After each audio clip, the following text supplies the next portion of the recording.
Let's go. We are now at the BMW and we are going to walk in and try to get a podcast out of it.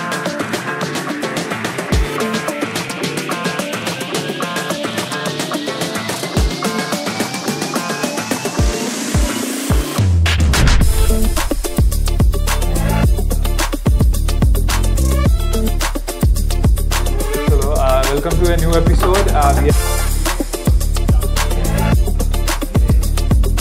आज से 3 से 5 साल बाद मतलब आप किधर देखते हो Fahad auto Pallava?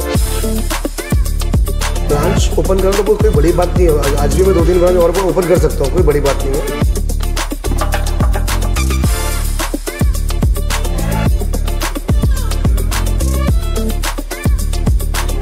Okay, chalo. Welcome to a new episode. We have Mr. Hassan here, the owner of Fahad Auto. Fahad Auto Navi Mumbai Palava. Yeah, they usually have 2 branches and this is the newest branch. Yes. आप introduce कर सकते हो आपको? हाय दोस्तों, मैं हूँ Hasan Khan. Fahad auto Pallava का नाम तो आपने सुना रहेगा। सो फहाद ऑटो पलावा से हूँ और then my second branch started now in Navi Mumbai, जो कि सीवुड्स में है। और मेरा शुरू से ऐसा सोच था कि मैं पाम बीच के नियर बाई एक मेरा शोरूम स्टार्ट करूँ। सो फाइनली पाम बीच के नियर में मैंने स्टार्ट कर दिया है, जो कि अराउंड पाम बीच से ये 300 मीटर की दूरी पर रहेगा मेरा ये शोरूम। सो काफ़ी अच्छा लग रहा है नवी मुंबई में, काफ़ी सुकून है, शांति है। पलावा में जहाँ पे थे वहाँ पे वो जंक्शन इसलिए थोड़ा शोरगुल ज़्यादा रहता था, बट यहाँ पे शांति है काफ़ी। यहाँ क्लाइंट बेस भी काफ़ी अच्छा है। So first of all congratulations for the new showroom. Thank you so much, thank you so much. Looking forward to मतलब ये ज़्यादा स्केल कर पाए आप। And how long have you been in this business? Just out of curiosity. Around 10-11 years. 10-11 years. So it has been a decade. 9 to 10 years. उसके पहले मैं telecom industry से हूँ। Okay. लाइक मेरी लास्ट कंपनी थी रिलायंस जियो। Okay. उसके पहले मैं टाटा में था। उसके पहले मैं वोडाफोन है, एयरसेल वगैरह, मैं टेलीकॉम सेक्टर से हूँ एक्चुअली। Okay. सो टेलीकॉम सेक्टर से डायरेक्ट मैं ऑटोमोबाइल में आ गया। Okay. So you had that मतलब कम्युनिकेशन था, मतलब वो फ्लो था पहले से ही। पहले चीज़ तो मतलब एक शौक था, पैशन था। Okay. और वो पैशन ऐसा था कि मतलब कि हमें भी कुछ करना है और कार हमें खुद की लेना है। और हमारा जब बॉस कभी आता था हमारे ऑफिस में, जैसे अभी हम तो एग्जीक्यूटिव लेवल पे थे जब भी हमने शुरू किया था अपनी लाइफ में। और जब हमारा बॉस आता था कोई स्कोडा वगैरह लेके, तो सब जाते थे वहाँ पे पिक खींचने के लिए, बट मैं नहीं जाता था कभी। ठीक है, कभी अपने पास आएगी कभी अपने पास आएगी। ओके, इवेंचुअली यू स्टार्टेड मतलब ये बिजनेस चालू किया, तो ये मतलब चालू किधर से हुआ? बिजनेस मैंने स्टार्ट किया था, लाइक आपको एक बताता हूँ। एक्चुअली मेरा वर्कशॉप था। पहले मैंने वर्कशॉप शुरू किया था, वर्कशॉप। ओके। कार का छोटा वर्कशॉप। बेसिकली मैं मैकेनिकल इंजीनियर हूँ और मैंने अब मेरी लाइफ को शुरुआत किया टेलीकॉम से, तो फिर टेलीकॉम में मैंने अपनी लाइफ को आगे पूरा लेके गया। बट एक टाइम पे समझ में आया कि नहीं यार, जो चीज़ आपके अंदर है वही करो। मतलब जिसमें आप जिस तरह टैलेंट आपको है, जो अंदर से आप करना चाहते हो वही करो। देन मैंने कार से शुरू किया। मेरे लिए एक्चुअली ये कार का बिजनेस एंड ये वर्कशॉप बहुत छोटा बिजनेस था। फिर वो लाइक चीप बिजनेस, वो गैरेज वाला है, लाइक गैरेज वाला ऐसा बोलते तो वैसा। फिर भी मैंने वो बिजनेस चुना। कैसे चुना उसका थोड़ी स्टोरी लंबी है, बता दो। नहीं बताइए ना। हम रहते थे पलावा में, डोंबिवली पलावा में। जब भी मैं नौकरी करता वहाँ रहता था, तो वो होता क्या था कि अब मैं एक एग्जीक्यूटिव लेवल का बंदा था। ये रियल फैक्ट बात बता रहा हूँ आपको मैं एग्जीक्यूटिव बंदा था। मेरी सैलरी उस टाइम थी कुछ 70-80,000 के आसपास, और मेरे पास थी कार उस टाइम होंडा सिटी i20 दोनों कार थी, जिससे हम ऑफिस जाते थे। तो हमारा एक ग्रुप था, कारपुल ग्रुप पलावा का। जैसे कि लाइक हमारे पलावा के जितने भी लोग हैं, अभी मेरा ऑफिस विक्रोली में था, गोदरेज के पास। तो अगर मैं विक्रोली जा रहा हूँ तो साथ में 4 लोग और चले गए, तो उसमें मेरा फ्यूल का पैसा निकल जाता, मेंटेनेंस का पैसा निकल जाता था। तो मैं कभी वो सोच के नहीं जाता था, बट एक टाइम पास होता मैं वो सोचे जाता था कभी भी, जबकि 70,000 सैलरी में। बट हुआ क्या कि मेरे साथ कुछ लोग ऐसे ट्रैवल करते थे।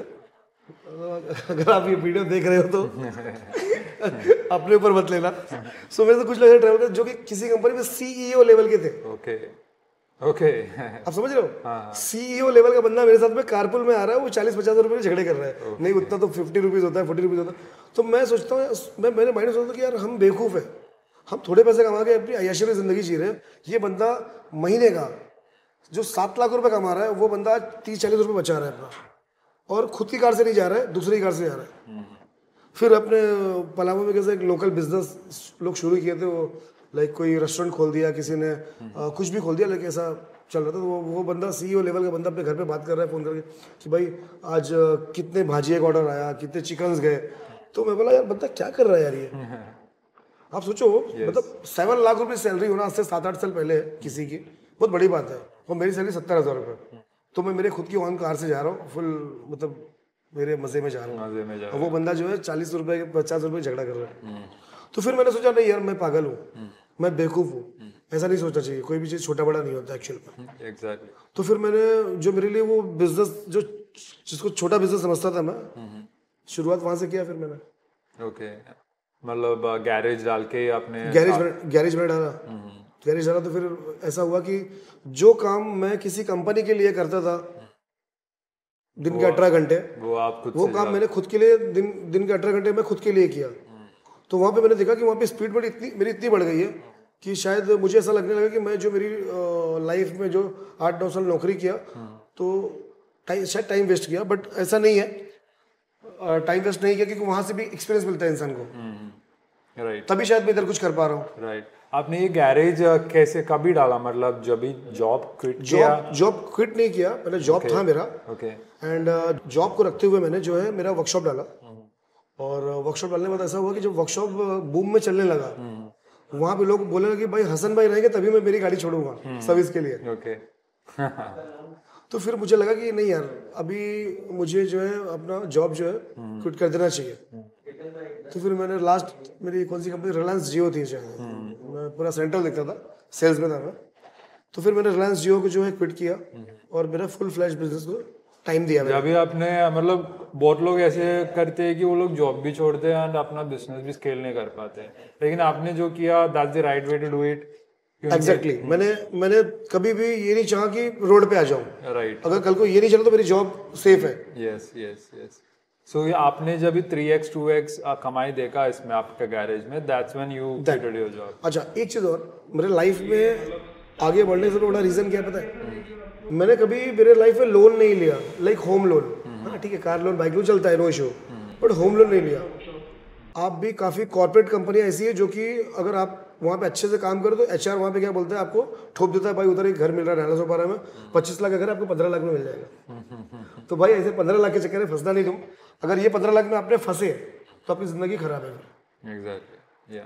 अब अगर मेरे सर पे शायद लोन होता तो शायद मैं वो रिस्क नहीं ले पाता, मैं जॉब छोड़ के मेरा खुद का बिजनेस शुरू करना, समझ रहे हो? नहीं ले पाता, रिस्क नहीं ले पाता। मैंने वो रिस्क लिया, आज मैं इधर हूँ। तो ऐसे कितने लोग जो रिस्क नहीं ले पाते, जो उसी कंपनी में पड़े हुए बेचारे, उनके मतलब है 40 ईयर्स के लेकिन दिखते 60 ईयर के, क्योंकि वो प्रेशर टेंशन कंपनी का उनके होता है ना भाई, ऐसा ये रियलिटी है। तो कोई तो मेरा बोलने का मतलब यही है कि बाकी जो लोग मुझे सुन रहे हैं, अगर आपकी नई नई जॉब लगी है और नया नया लाइफ में आप आगे बढ़ रहे हो तो आप जो है हवे में मत उड़ो। आप कोई भी चीज़ कर रहे हो तो लोन पे मत करो। जितना पैसा है कम पैसा, सेकेंड हैंड चीज़ें लो, सेकेंड चीज़ें यूज़ करो, नई के पीछे मत भागो। आपको लगता है मैं घर ले सकते हो, नहीं, रेंट पर रहो। आप खुद को बांधो मत किसी चीज़ में, तो आप जिंदगी भर उसी चीज़ में बंधे रह जाओगे। उसके लिए फिर आपको किसी की भी बात सुननी पड़ेगी, वही काम करना पड़ेगा। लाइफ में आगे बढ़ना है, बहुत तो रिस्क लेना पड़ेगा। और रिस्क आप अगर खुद की लोन ले चुके, खुद की गाड़ियाँ लोन पे है, सब कुछ लोग, और रिस्क कभी नहीं ले सकते। Exactly, that's true. देन हाँ, अभी आप वर्कशॉप पे आता हूँ दोबारा। सो वर्कशॉप में मैंने फर्स्ट एक मेरा फ्रेंड था जो कि मेरा वर्कशॉप चला था, उसने बोला मुझे कार बेचनी है। बोला कौन सी कार है?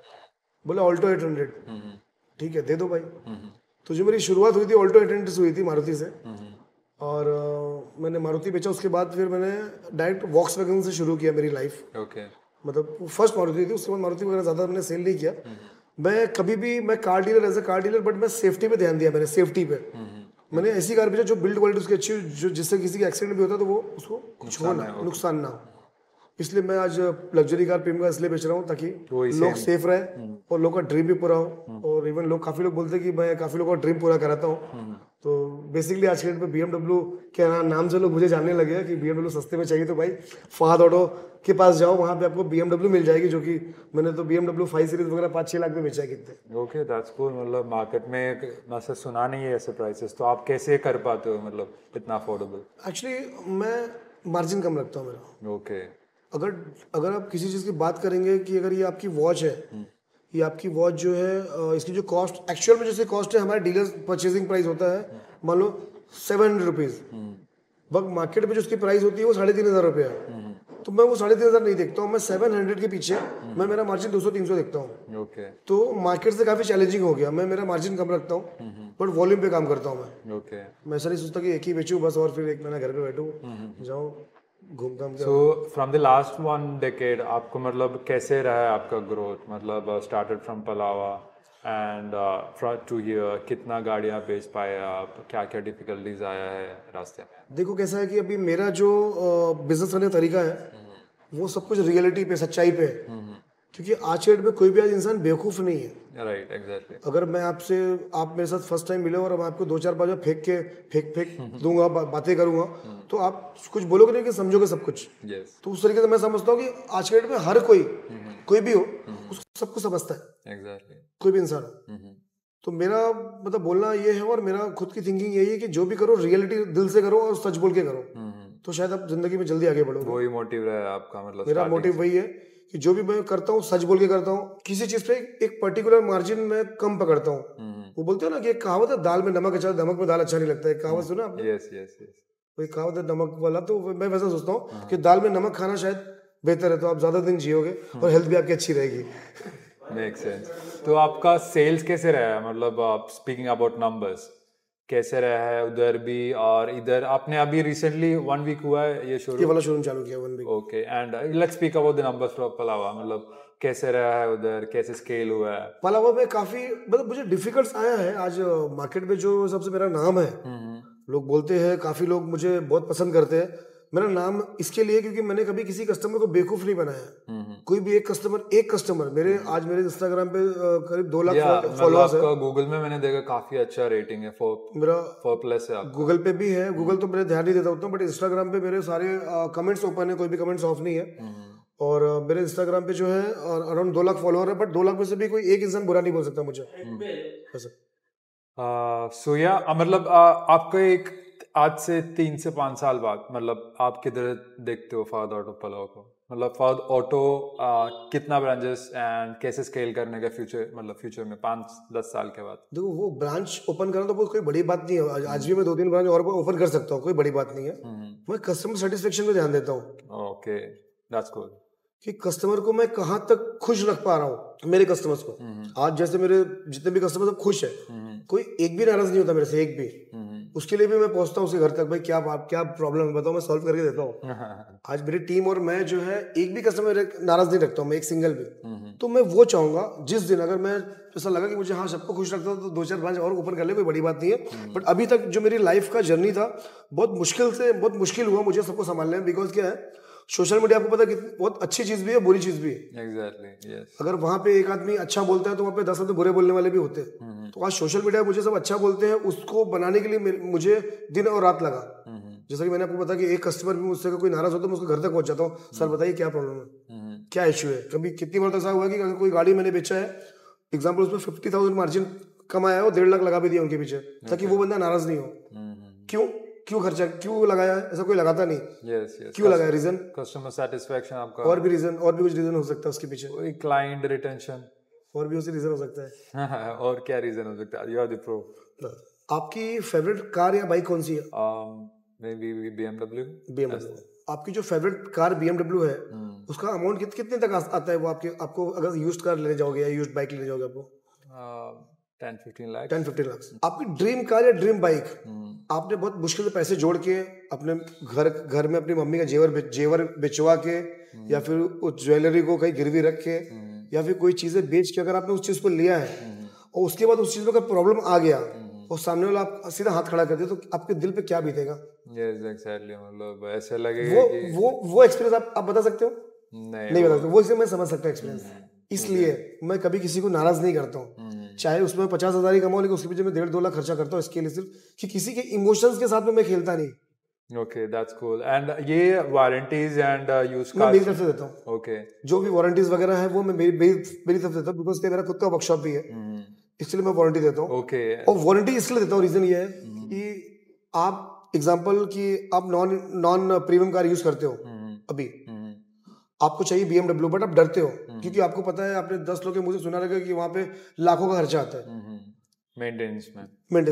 इसकी वजह से आप BMW नहीं ले पा रहे हो। तो अगर आप फाद ऑटो पलावा में आ चुके हो या फाद ऑटो नवी में आप जुड़ चुके हो, तो वो यहाँ पे ये डर आपका निकलने वाला है। क्यों निकलने वाला है? क्योंकि मैं आपको वारंटी दे रहा हूँ, आपके दिल से डर निकाल रहा हूँ कि नहीं, आप उस कार के काबिल हो, आप वो कार यूज कर सकते हो, वो कोई बड़ी चीज नहीं है, आप बड़े हो। तो मैं ये कस्टमर के माइंडसेट में डालता हूँ, उसको यूज कर देता हूँ। जब एक बार कस्टमर वो चीज यूज करता है तो कस्टमर लगता है तो बहुत आसान चीज है यार, काश में पहले लिया होता। राइट। एंड ये सर्विस प्लान्स के लिए आप मतलब कुछ ऑफर्स देते हो या मतलब जो वारंटी है उनका इतना टाइम पीरियड रहता है, ऐसा कुछ? देता हूँ मैं वारंटी के लिए पीरियड जो टाइम का है वो देता हूँ। जैसे एग्जांपल कि देखो कोई भी चीज़ अगर मैं सेल करता हूँ या खरीदता हूँ बेचता हूँ, कोई भी इंसान चाहे कोई भी सेलर हो, जब वो सेलर उस चीज़ में अब एक पर्टिकुलर मार्जिन से एक्स्ट्रा मार्जिन कमाएगा तो भी वारंटी देगा वो। एग्जैक्टली, या तो अगर मैं किसी चीज़ में वारंटी दे रहा हूँ तो जाहिर से उसमें मार्जिन मेरे को बचेगा तो वारंटी देता हूँ। जिसमें कम मार्जिन होता है तो वारंटी में नहीं देता हूँ। कस्टमर सीधा बोलते हैं चेक करो लेके जाओ, बट मेरी जो चीज़ चेक करके लेके जाने वाली चीज़ होती है उसमें कभी फंसता नहीं है वो। उसको कभी ये नहीं होता कि मैं गलत डिसीजन लिया है। मेरे कोई भी कस्टमर को जो भी फाद ऑटो पलावा में आते हैं उनको कभी ये नहीं होता कि मैं गलत डिसीजन लिया हूँ यहाँ पे आके। Make sense. और मतलब एक आपने कस्टमर सेटिस्फैक्शन का बताया, apart from like post sales warranty and guarantee, आप क्या मतलब प्रोसीजर रहते हैं कि हाँ वो कस्टमर आपका शोरूम में है एंड वो प्रोसेस स्मूथ रहे? कैसे आप कोई SOPs है जो आप फॉलो करते हो? क्योंकि सबका एक मतलब ऐसे रहते हैं कि उनको जो डीलरशिप में मतलब वाइब मिलता है तो वो सेम आप रेप्लिकेट करने का ट्राई करता है। मैं उस पर ध्यान नहीं देता सीरियसली आपको बोलूं, वो दिखावे पे नहीं जाता हूँ। वो दिखावा करना फिर उनसे मीठी मीठी बात करना कस्टमर से, मैं वो सब चीजें नहीं करता हूँ। क्लियर बोलता हूँ, फेस टू फेस जो है रियलिटी है। यस। मेरा वैसा काम नहीं कि कस्टमर से मीठी मीठी बात कर रहा हूँ फिर मेरे बैकएंड से फोन करवा रहा हूँ, सर कैसे हो, क्या है हालचाल, वो सब नहीं करता हूँ मैं। जो मैं रियलिटी पे जीता हूँ और रियलिटी पे मैं पसंद करता हूँ हर चीज, जो भी है रियलिटी। आप सच बोल के काम करो, तो जो भी है कस्टमर को मैं ये सब चीजें मैं कस्टमर को अपफ्रंट बता देता हूँ। और दूसरी चीज, मैं कस्टमर को कोई भी चीज जो देता हूँ ना, मैं उधर ये सब चीजें यूज करता हूँ। मेरा जो टैलेंट है, मेरा टैलेंट किसी को बेवकूफ बनाने में, किसी से मीठी मीठी बात करने में उसमें नहीं है। मेरा टैलेंट है जो आपको चीज में बेच रहा हूँ वो चीज अच्छी दूं। मेरा टैलेंट उस पर मैं लगाता हूँ, किस पे, जो चीज आपको बेच रहा हूँ। ऐसा वो सब चीजें करना मुझे पसंद नहीं है कि किसी से मीठी बात करके किसी को फंसाऊं, वो फिर आ जाए मेरे से कार लेके जाओ, ऐसा नहीं, मुझे ऐसा चाहिए भी नहीं कभी। मेरे सारे स्टाफ और टीम को भी मना किया हो, कभी किसी से मीठी बातें करके कोई भी अपनी फंसी हुई चीज उसको दो मत। Exactly. आज मेरे पास में इन्वेंट्री में भी 15-20 गाड़ियां रहेंगी जो मेरे खुद गले में आ चुकी है। जो मतलब मेरे पास पड़ी पर मैं किसी को बेच नहीं रहा हूँ, मैं क्यों किसी को फंसाऊं। Exactly. तो आपका वो काइंड ऑफ डेड स्टॉक जैसे डेड स्टॉक है, वो कभी ना कभी स्क्रैप कर देंगे। एंड आपने सोशल मीडिया के बात के, बहुत इंटरेस्टिंग टॉपिक है, बहुत लंबी टॉपिक बन सकती है लेकिन will keep it short. And आपने बताया कि उसमें अच्छी एंड बुरी होती है, तो how do you handle with both, मतलब कैसे मैनेज करते हो? देखो कैसा होता है कि सोशल मीडिया जो हैंडल मैं मैनेज कर रहा हूँ अभी, एक्चुअली बहुत डिफिकल्ट है मैनेज करना, सच में, यू नो वेरी वेल। इसके लिए जो भी कस्टमर को कोई भी इशू है, अगर कस्टमर मेरे पास से कार लेके गया, उसको अगर ऐसा फील आ रहा है कि वो फंस गया कार लेके, तो हम कस्टमर को सीधा बोलते हैं सर आपने कितने में लिया था, इतने में लिया था, ठीक है आप इतना पैसा लो, कार दे दो मुझे रिटर्न। हम वो करते हैं, बाकी वो कोई नहीं करता मार्केट में। दूसरी चीज, अगर कस्टमर को लगता है कि हाँ उसके कार में ये कमी है वो पूरी करनी है, सही करनी है, तो मैं उसकी कार लेके मेरे वर्कशॉप पे पूरा रेडी करके उसको दे देता हूँ। हम लोग उसको कुछ एक्स्ट्रा चार्ज नहीं लेते। हम कभी किसी को ऐसा फील नहीं होने देते कि वो फंस चुका है यहाँ पे आज आके। तो इसके लिए सोशल मीडिया पे आज मतलब आप अगर किसी 10 लोग से पूछोगे फाद ऑटो पलावा के बारे में, तो आपको 10 लोग अच्छा ही बोलेंगे। सो दैट्स दी, मतलब जो कस्टमर सेटिस्फैक्शन, जितना मैं समझ पा रहा हूँ, customer satisfaction is the main thing that has like scale करने में आपको मदद किया हुआ है। दैट्स ट्रेमेंडस। मेरे लिए यार एक बात बोलूं, मेरे लिए पैसा बढ़ के नहीं है, किसी का जो एक इमोशंस है वो इम्पोर्टेंट है मेरे लिए। पैसा तो कहीं से भी कोई भी कमा लेगा यार। यस। और हम तो बिजनेसमैन हैं, हम तो जिधर चाहे उधर तो पैसा कमा सकते हैं, कोई बड़ी बात नहीं पैसा कमाना। आपने सोशल मीडिया में कैसे है कि ऑर्गेनिकली आप ग्रो किया है या मतलब कुछ पेड एडवर्टाइजमेंट्स किया, आप ट्राई किया आपने? सर ऑर्गेनिक है, कुछ भी पेड नहीं किया हमने, सारा ऑर्गेनिक है, पूरा ऑर्गेनिक ही किया है। ओके, एंड आपने ट्राई किया है पेड एडवर्टाइजमेंट्स, क्योंकि काफी डीलरशिप्स ट्राई कर रहे हैं and you are not right. नहीं देखो मुझे क्या ओपिनियन है जो भी चीज मैं सच्चाई से बेच रहा हूँ और हॉनेस्टली बेच रहा हूँ, अच्छी चीजें बेच रहा हूँ, शायद उसके लिए मुझे किसी को पे करके बेचने की जरूरत नहीं है फिलहाल। वो खुद ही आपको लोग ढूंढते हुए आ जाएंगे, पहुंच जाएंगे। वो आपको लोग ढूंढते हुए आ जाएंगे, पहुंच जाएंगे, और लोग आते भी है। मेरे पास काफी बैंगलोर तक से लोग आते हैं, दिल्ली, बहुत दूर दूर से लोग आते हैं मेरे पास। मतलब आप पैन इंडिया भी डिलीवर करते कैसे? एक्चुअली पैन इंडिया वाला फंडा मेरे पास नहीं है। मैं हर किसी को मना करूंगा कि पैन इंडिया वाला जो लोग बोलते हैं ना pan India loan facility available, ये हमारे पास में नहीं मिलता। हम कुछ नियर बाय जो जैसे कि जो यूनियन टेरिटरी है वहाँ की कार हम लोन हम करते हैं, बट पैन इंडिया हम नहीं करते। रीजन ये है कि कस्टमर को स्टार्टिंग में नहीं समझता उसका क्या हो रहा है, बाद में उसको लगता है कि वो फंस चुका है। एग्जाम्पल देता हूँ मैं, एग्जाम्पल कि अभी मुंबई की जो एक कार यहाँ पे खड़ी थी मेरे पास में, वो कार की कीमत यहाँ पे 28 लाख रुपीस है यूज्ड कार मार्केट में मुंबई में। मैं 28 पे दे रहा हूँ, बाकी लोग 32 में बेचते हैं, मैं 28 पे दे रहा हूँ। वही कार आपको दिल्ली में मिलेगी 22 लाख रुपए में, और दिल्ली वाला बंदा, सॉरी मैं किसी का नाम नहीं लूंगा, और दिल्ली वाला बंदा बोलेगा कि मैं उसको लोन करा के आपको दे दूंगा। तो आपके माइंड में क्या आएगा कि यार मेरा कितना पैसा बच रहा है, कितना बच रहा है, 6 लाख 7 लाख 6 लाख रुपीज के आसपास बच रहा है, तो क्यों ना मैं दिल्ली में जाता हूँ। वो दिल्ली वाला बंदा बोलता है मैं लोन भी करा के दे दूंगा। वो कार कहाँ की रहती है, वो हरियाणा दिल्ली की रहती है। अब वहाँ पे 10 साल 15 साल बाद लगा वो फंडा, मैं इस पर बात ही नहीं करूँगा उस चीज़ पे, बट मैं ये बता रहा हूँ कि यहाँ पे 28 लाख की चीज़ है, वहाँ पे 22 लाख उसमें मिल रही है।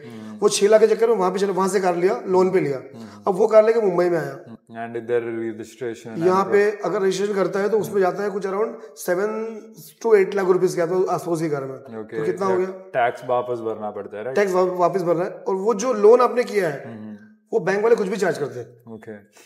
बैंक वाले कुछ भी चार्ज करते हैं जो किसी को पता नहीं है एक्चुअली, काफी लोगों को नहीं पता। आई थिंक 14 अबव ही रहेगा, राइट? 14 अबव वो तो छोड़ दो, तो उनके जो आरटीओ चार्जेस है ना बैंक वाले के, वो कुछ डबल है मार्केट से। जैसे एग्जांपल कि अगर हम बाहर आरटीओ चार्जेस जाएंगे ट्रांसफर करने कार, तो समझो एक 3 to 5,000 के बीच में ट्रांसफर हो जाता है, बट वही चीज बैंक वाले लेते हैं 15,000 18,000 रुपीज।